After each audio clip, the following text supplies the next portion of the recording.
Hi everyone, Amy here, bringing you another Unity posture guide. So if you haven't already, do check out our posture guides on how to sit and sleep in the correct posture. Today I'd like to talk a little bit about standing and also walking. So you'll notice when we stand, we do tend to have a bit of a swivel on us a lot of the time, particularly us women, where we will lean more into one side of the body. We do this to take pressure off of our key uprighting muscles, which we're not actually in the habits of using, being our glutes and our abdominals. So what ends up happening in our day-to-day life is we spend so much time in this angle that we have this arch in the back and a flaccidness in our abdominal muscles and a tightness in our hip flexors, and also no stability for our upper body. So we tend to sit like this, as we've covered in our other pictures. We tend to sleep like this, and we tend to stand like this. So through this slump here, like I say, what we've got is a pinching occurring in the hip flexors here and a tightening occurring as an anchor in the lower back, which is neither the way that our body is designed. So if you want this straight line that's going here, what we want to do is put our pelvis there. So that involves engaging the glutes, which we're not used to doing. So how to engage your glutes? Give them a squeeze, give them a slap, give them a wake up call, because they're not doing their jobs in most of us these days.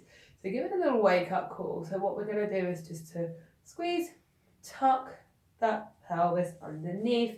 So we end up with a box pelvis as it's meant to be. Just a little bit of a tuck through the glute, and we stack our chest and our head on top.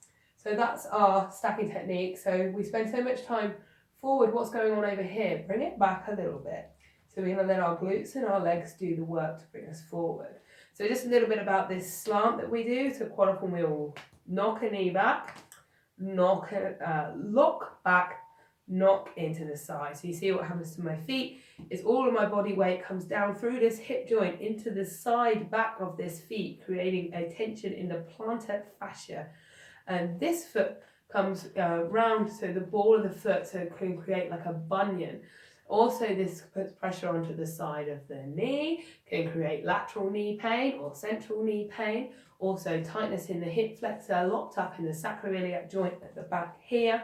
And what we also end up counteracting with is a twist in the upper body, a locking through the front of the shoulder here, and then pain and difficulty movement in the shoulder. So what I'll get you to focus on, rather than dropping to the side, is to get your feet planted.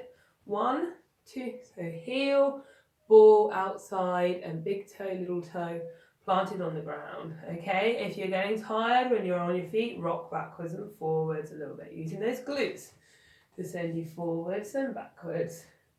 Is more how we're going to be entertaining our tired limbs. You can slalom a little bit, but what I don't want you doing is dropping like so. And if you have done, just create some space there now.